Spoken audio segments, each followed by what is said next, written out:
안녕하세요. 꽃님의미 전은주입니다. 산타의 썰매를 누가 끌까요? 아니 그걸 또 왜 몰라. 루돌프 고 쌌음이지. 루돌프 샀음 고는 땡. 일단 사슴이 아닙니다. 술록입니다. 이름이 루돌프인 것도 땡. 노래도 나오잖아요. 안개 낀 성탄절날. 루돌프는 산타의 썰매를 끌기는 끄는데 안개 낀 날 특별팀입니다.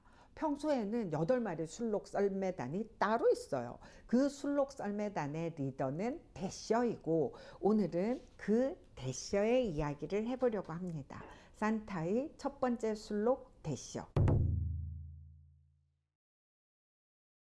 이게 역사를 살펴보면요. 미국의 산타클로스가 1780년대쯤부터 지금의 산타클로스라는 이름, 그리고 크리스마스 전날 아이들에게 선물을 준다, 이런 식의 캐릭터가 형성이 되었다고 해요. 그러다가 1823년 클레멘트 클라크 무어라는 시인이 크리스마스 전날 밤이라는 시를 발표했는데요. 이 시 안에 크리스마스 전날 밤 산타가 썰매를 끌고 오면서 8마리 술록의 이름을 부르는 거예요. 대셔, 댄서, 프랜서, 빅슨, 코멧 등등.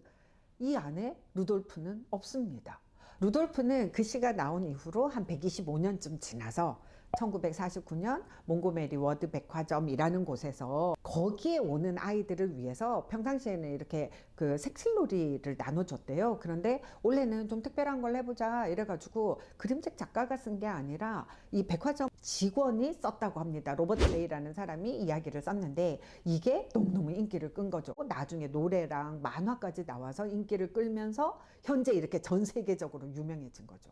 근데 제가 예전에 캐나다에 잠깐 있을 때 보니까 영미권에서는 루돌프 말고 이 술록이 8마리가 있고 그리고 그 친구들의 이름이 다 있고 성격들도 다 다르다 이렇게 알고 있는 거예요. 그래서 심지어 자기가 좋아하는 술록도 있더라고요. 좋아하는 술록 이름이 적힌 컵, 머그컵을 쓰기도 하고 티셔츠도 있고 막 이렇더라고요.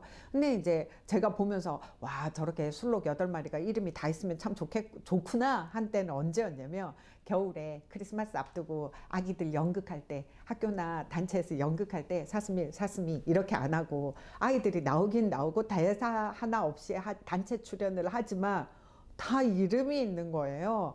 아이들이 그 연극에 대해서 느끼는 자부심이 다른 걸 보고 와 멋지다 이런 생각을 했습니다.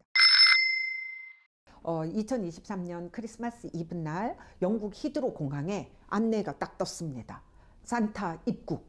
출발지는 노스폴, 북극에서 출발했대요. 그 아래에 누가 입국했는지 이름이 쫙 떴습니다. 1번 대셔, 2번 댄서, 3번 프랜서, 빅슨, 딴딴딴딴. 그리고 밑에 주의사항도 떴어요. 가방에 당근을 가지고 있는 승객들은 조심하세요. 술록들이 따라갈 수 있습니다. 이렇게 안내판에 올려도 사람들이 막 웃으면서 와 산타 할아버지 잘 무사히 입국했구나. 그러면 우리 아이들이 안심하고 오늘 잠자도 되겠네. 꼬마들아, 애기들아, 너 빨리 일찍 자. 이런 걸 할 수 있게 되는 거죠. 이 정도로 이렇게 보편화되어 있는데 우리나라에서는 아직 잘 모르니까요. 대셔는 원래 이동 서커스단의 소속된 술록입니다. 낮에는 구경거리가 되고 밤에는 서커스단의 무거운 진마차를 끌고 다른 동네로 떠나는 거죠. 먼지가 가득한 곳에서 힘겹게 지내는데 그때마다 엄마 아빠가 고향 이야기를 해줍니다. 우리가 원래 여기에 살고 있지 않았어. 상쾌하고 차가운 공기가 있고 하얀 눈이 시원한 이불처럼 덮여 있는 곳 북극성 아래에 우리가 살고 있었단다. 이런 얘기를 엄마 아빠가 계속 해준 거예요. 대시어는 그 북극성 아래 가고 싶다 이러면서 멀리 지평선 넘어 보이는 북극성을 보면서 그곳으로 가고 싶다는 꿈을 늘 꿉니다. 그런데 어느 날 바람이 막 세게 부는 날 문이 삑 하고 열린 거예요. 그날도 북극성을 보고 있던 대셔가 탈출을 합니다.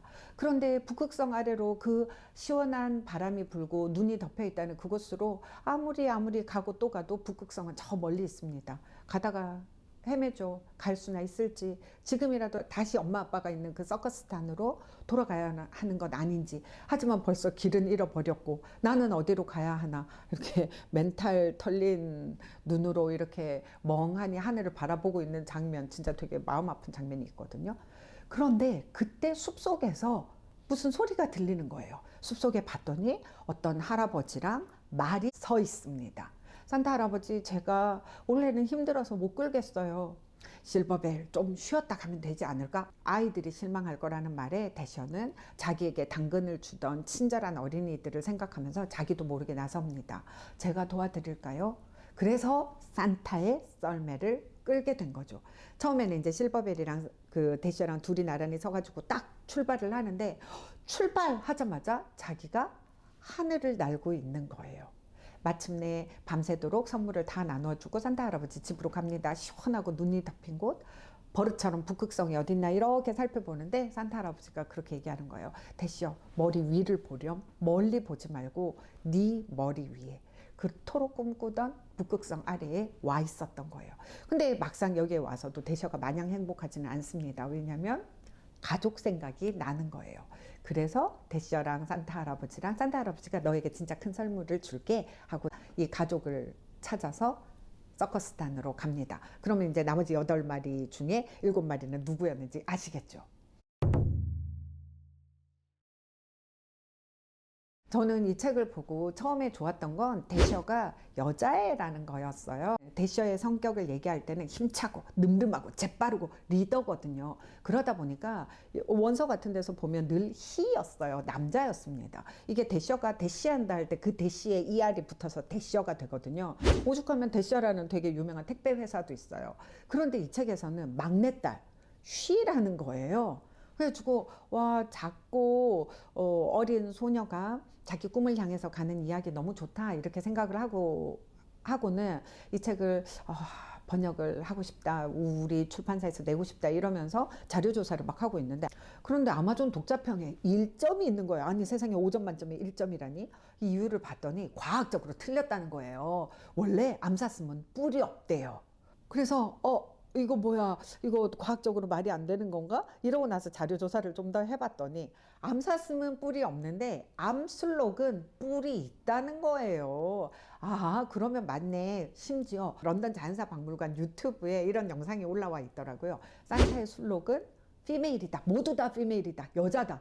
왜냐면 수컷 술록은 12월쯤 되면 뿔갈이를 하느라고 뿔이 떨어진대요. 암술록은 5월, 6월 이렇게 봄에 뿔갈이를 한다네요. 그러니까 12월에 뿔이 있는 술록은 대부분 암술록이고 아니면 어린 소년 술록이래요.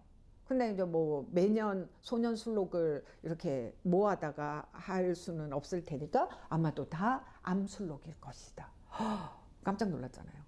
저는 이 책에서 좋았던 게, 이 책에서 대셔가 자기도 가장 힘든 순간, 그 순간에 남을 돕겠다고 나선 거였어요. 이거야말로 크리스마스 정신 아닌가 이런 생각이 들더라고요. 일단 내 꿈을 쫓아가는 길, 내 갈 길도 바쁘고 내가 어디로 가야 하는지 길도 잃어버렸는데 그 순간에도 나보다 더 힘든 사람들을 돕겠다는 마음이 결국은 모두를 행복하게 만들었구나. 이게 너무 감동적이었습니다. 이 책이 나오고 나서 그림책 심리학자 김영하 교수님이 저한테 어떤 노래를 들어봤냐고 하시는 거예요. 여러분들 이 노래 아시죠? 나는 내가 빛나는 별인 줄 알았어요. 난 내가 빛나는 별인 줄 알았어요. 한 번도 의심한 적 없어요. 소원을 들어주는 빛나는 별. 난 내가 벌레인 줄 몰랐어요. 김영하 교수님이 막 그러시는 거예요. 이 노래를 들으면서 대셔가 생각났대요. 좌절을 이기고 북극성을 향해서 가는 대셔의 빛나는 자신이라는 별, 자기가 별이 된 대셔가 생각났다고. 저 그 얘기 듣고 막 울었잖아요. 별이 아니어도 별을 꿈꾸고 끝내는 빛을 내고 모두에게 행복을 주는 대셔. 이런 스토리들을 어떻게 해야 우리 독자들에게 잘 알려드릴 수 있을까 하고 고민을 하고 있었는데, 올겨울에 이 대셔가 나오는 그림책이 저희 말고 또 나오는 거예요. 제가 아까 전에 말씀드렸잖아요. 대셔라는 이름이 원래 The Night Before Christmas 그 시에서 처음 나왔는데, 그 시가 바로 그림책으로 나왔습니다. 창비 미디어에서 나왔고요. 이 책은 띠지가 너무 예뻐서 제가 띠지를 그냥 붙인 채로 보여드려요. 띠지를 빼면 이렇게 지붕 위에 산타 할아버지랑 그리고 대셔랑 이 친구들이 서 있습니다. 이 책에서 중간에 보면, 그러니까 면지도 너무너무 크리스마스 합니다. 이렇게 산타 할아버지가 나중에 하늘을 날아가면서 그 모두의 이름을 불러줍니다. 저 다 같이 8마리의 이름을 불러주는 이 시 자체가 그림책으로 나왔어요. 근데 이것뿐만이 아니라, 그러니까 대시어가 처음 등장했던 원조가 나왔을 뿐만 아니라 산타의 이야기책. 산타의 이야기책은 행복한 그림책 출판사에서 나왔는데요. 네, 선물을 나눠주러 가야 되는데 술록들이 자리에 없는 거예요. 그래서 산타 할아버지가 막 찾으러 다닙니다. 뭐 그랬더니 이 술록들이 모두 자기 성격대로 놀고 있어요. 댄서는 뭐 하고 있었게요? 춤추고 있었고요. 그리고 저는 몰랐는데 빅센이 투덜이래요. 빅센은 지금 하늘에서 눈이 오고 있는데 눈 좀 더 오게 해봐 이러고 투덜투덜 하고 있었대요. 모두들 자기 성격대로 놀고 있는데 산타 할아버지가 부르는 거죠. 얘들아 다 모여가지고 우리 빨리 선물 나눠주러 가야 된다. 근데 얘네들이 안 와요. 왜 안 오나 했더니 산타 할아버지 우리에게 늘 읽어주는 그림책을 읽어주셔야죠. 그러면서 산타 할아버지가 이제 다시 부릅니다. 얘들아 모여라, 이야기 시간이다. 그랬더니 다 같이 모여요. 다 같이 모여서 산타 할아버지가 이 술록들에게 그림책을 읽어줍니다. 무슨 그림책 읽어주게요? 크리스마스 전날 밤이었어요. 집안은 온통 고요하고. 그쵸, 이 산타 할아버지가 읽어주고 있는 그림책은 바로 이 크리스마스 전날 밤이라는 이 시인 거예요. 이 시가 나오는 그림책이 올겨울에 한 권 더 나왔어요, 세상에. 이번에 시드니 스미스 작가랑 맥바넷 작가가 정말 세기의 거장들이 함께 만든 책이죠. 산타 할아버지의 첫 크리스마스에 보면 산타 할아버지가 자기도 이제 크리스마스를 즐기는 거예요. 크리스마스를 즐기면서 다른 엘프들이랑 따뜻한 벽난로 앞에서 책을 읽습니다. 책을 읽는데 그의 얼굴은 넓적하고 배는 동글동글하네. 그 배는 웃을 때마다 출렁이네. 젤리로 가득 찬 그릇처럼. 이렇게 어떤 책을 보면서 그래 내 배가 좀 젤리같이 출렁출렁하지 하하하 이러면서 웃고 있는 장면이거든요. 이 책은 무슨 책이게요? 그쵸, 여기에서 읽고 있는 책도 그 유명한 이 크리스마스 전날 밤이고요. 여기에서 처음으로 우리 대시어가 나왔다는 거. 그래서 정말 이 책들이 꼬리에 꼬리를 물고 자기네들끼리 이렇게 친구가 돼서 있는 걸 보니 저는 크리스마스 선물 크게 하나 받았다는 그런 느낌이 들었습니다. 여러분들도 이번 크리스마스에 재미있는 그림책들 많이 읽으면서 행복하게 지내시기 바랍니다. 술록들이 한밤중에 썰매를 끌 수 있는 거는요, 빨간 코가 빛을 내서가 아니래요. 술록이 실제로 인간들은 볼 수 없는 자외선까지 보기 때문이래요. 영국의 런던 대학 안과학 연구소 연구팀이 밝혀내기를 원래 이 술록들이 살고 있는 북극이 밤이 6개월이나 지속되잖아요. 그 안에서 잘 보고 효과적으로 볼 수 있기 때문에 눈이 거기에 적응을 했다는 거예요. 가시광선 영역 밖에 있는 자외선까지 볼 수 있고, 그리고 심지어 겨울에는 뭐 눈동자의 단백질 구조가 뭐 달라져 가지고 빛을 더 잘 볼 수 있다고 합니다. 실제로 술록이 밤에 크리스마스에 썰매 끌기에는 최고입니다.